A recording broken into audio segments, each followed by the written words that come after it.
Olá, queridos estudantes das tecnologias web. Bem-vindos a mais uma aula de CSS da Universidade XTI.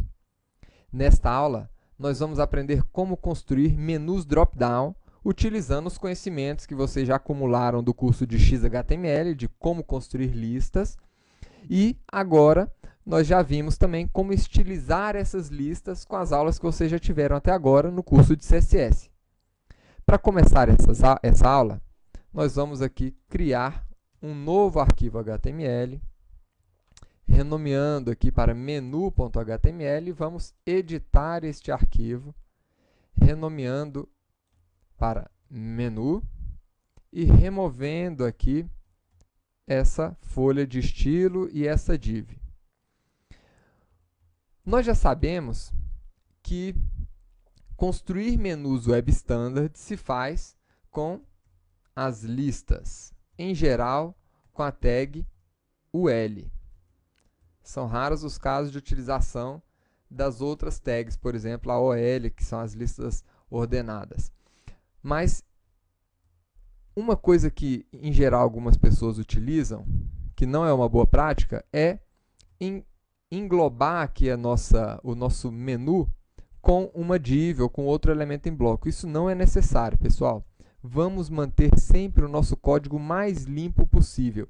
E saibam que a UL ela já é um container apropriado para estar recebendo aqui a nossa lista, ou o nosso menu. Então, a própria UL vai ser o nosso container do menu. Então, vamos criar aqui um menu o mais simples possível. Vou começar esse menu aqui com a nossa home, né? E vamos colocar aqui outros itens de menu. Então, soluções, indústrias, cases. E vamos colocar aqui o contato. Tá ótimo. Vamos abrir aqui o nosso menu. E aí está o nosso menu, né? Bem simples. Vamos começar a estilização desse menu direto aqui no nosso XHTML. É bom que dessa maneira aqui, pelo menos em tempo de desenvolvimento, a gente pode estar utilizando aqui, né, as nossas regras CSS dentro do próprio corpo do XHTML, para poder ser mais ágil, para a gente não correr o risco do browser está cacheando o nosso CSS que ficou em outro arquivo externo, então a gente já coloca tudo dentro desse documento. Isso aqui não tem problema, tá? Depois, no final, a gente remove o CSS daqui e coloca isso em um outro arquivo. Então vamos lá, vamos colocar o atributo type, test/css, e vamos começar aqui, pessoal, estilizando a nossa UL, que é o nosso container do nosso menu, né? O que eu quero fazer aqui? Inicialmente, eu quero remover a marcação natural dessa lista. A gente faz isso, nós já vimos, com o list style. Vou colocar aqui nenhuma marcação. Tá aí. E nós também podemos remover tanto a margem como o padding, que já vem naturalmente com o browser. Todo browser naturalmente coloca aqui um pouco de margem e padding dentro dos elementos em bloco, né? Para que a gente possa ter um controle total aqui do nosso menu, eu costumo remover aqui, ou zerar, né, pelo menos o padding e a margem.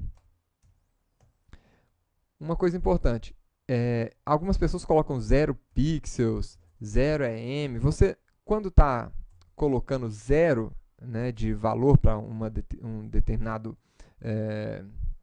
atributo aqui, vocês não precisam colocar qual é a medida, né? Porque se é 0, seja em pixel, seja em centímetro, milímetro, seja em qualquer coisa.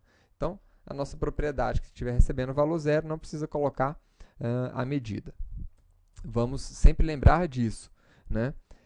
Manter o nosso código simples, enxuto. Então, vamos ver aqui o resultado. Então, ele trouxe aqui o nosso menu para o canto esquerdo. E agora eu quero para cada uma desses itens do meu menu, eu quero colocar uma borda, né? E definir um tamanho para o menu, enfim, colocar alguns atributos aqui para o nosso menu ficar um pouquinho mais bonito. Então, vamos criar aqui o nosso seletor LI e vamos começar usando aqui a propriedade border, que a gente já aprendeu e já está dominando bem. Vamos colocar uma bordinha aqui de 1 pixel, sólida e preta. Vamos ver o resultado. Tá aí. Né? Nós podemos, inclusive, diminuir um pouquinho aqui o tamanho desse menu, né? Com a propriedade widget. Vou colocar aqui uns 120 pixels, acho que é suficiente. Ótimo. E para ele ficar ainda um pouquinho mais agradável, parecendo um pouquinho mais com o menu, a gente pode colocar um espaçamento aqui, um padding, tanto à esquerda, como abaixo, como acima. Né? Vamos colocar um padding aqui de uns 3 pixels, que eu acho que vai dar uma outra cara para o nosso menu. Então tá aí. Já ficou muito mais agradável de se ver esse menu. Tá?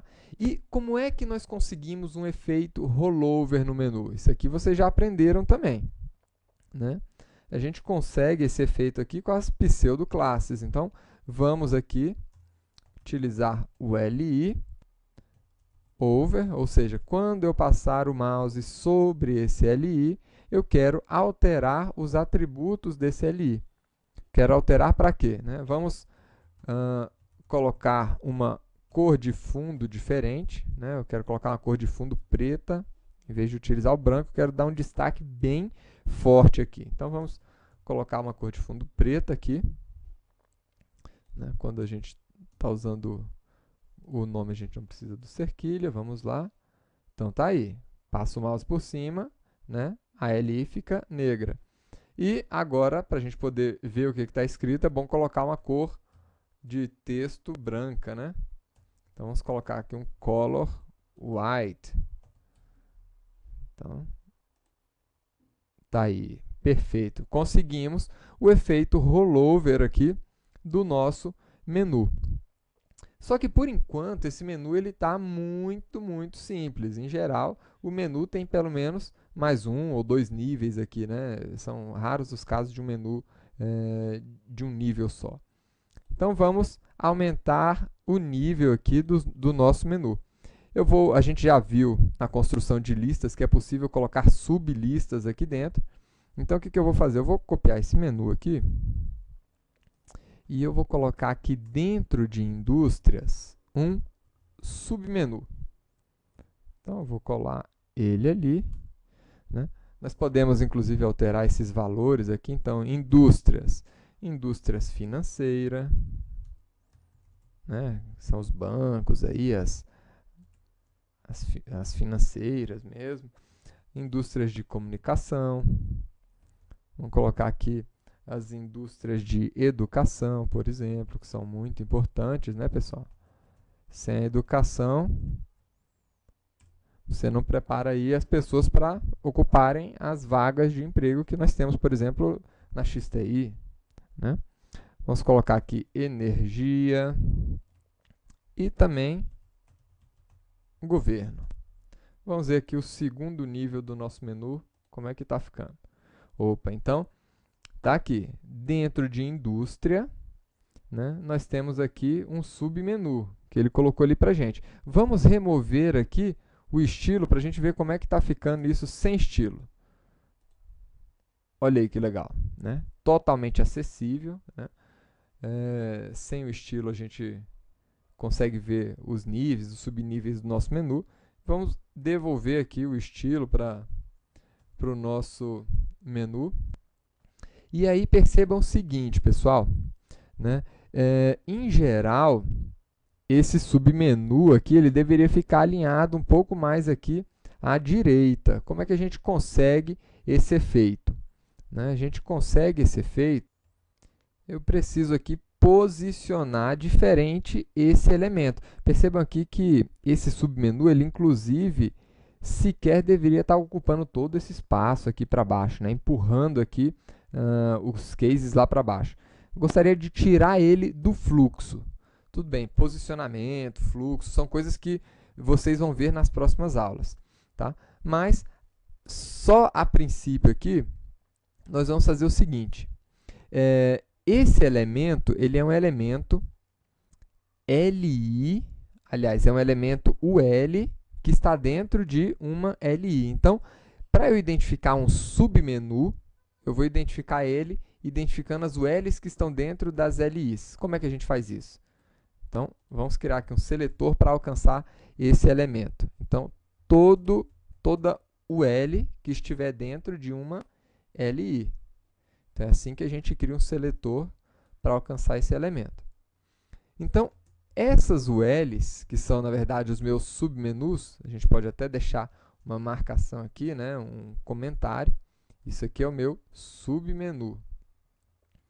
Então, esses elementos, eu quero um posicionamento diferente. O que eu quero? Eu quero retirar esse elemento, né, esse submenu, do fluxo normal aqui do documento, que é empurrar esses elementos para baixo. Quero tirar ele daí e fazer com que ele ocupe uma outra posição. Como é que a gente vai fazer isso aqui? Nós vamos ter uma aula só sobre isso. Então, eu vou colocar aqui um position absolute, que é exatamente o tipo de posicionamento que faz isso para a gente. Olha aí. Então, ele deixou aqui o primeiro nível do menu, né, manter a posição original dele, e ele parece que foi lá para trás ou aqui para frente, né, tá uma coisa meio indefinida, mas pelo menos ele saiu do fluxo normal, né? O que eu quero fazer aqui agora? Agora eu vou reposicionar esse elemento, né? Aqui, vamos ver aqui a largura desse nosso bloco, são 120 pixels. Então, eu vou posicionar ele à esquerda dessa posição que ele já está ocupando, né? 120 pixels. Vamos ver o que acontece aqui. Então, tá aí, né? Se a gente posicionar ele um pouquinho mais à direita aqui, ele ainda vai ficar mais ajustadinho. Então, vamos colocar aqui uns 126 pixels, por exemplo, né?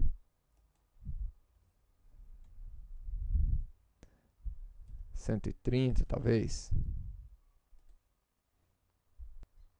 Uma outra coisa que nós vamos acabar aprendendo na aula de posicionamento é que esse elemento L, que nós estamos tentando posicionar ele de forma absoluta, esse posicionamento acontece em relação a outro elemento que esteja fora do posicionamento padrão. Então, como esse elemento L ele está dentro dessas LIs, eu vou fazer o seguinte: eu vou posicionar todas as LIs, né, com o position relative, né? O relative ele vai manter os elementos na posição original, né, mas vai permitir esse reposicionamento dos subelementos dele de forma muito mais fácil para a gente. Então, aqui agora, a gente pode ainda dar uma regulada aqui nesse posicionamento. Então, deu 126 pixels, ficou perfeito.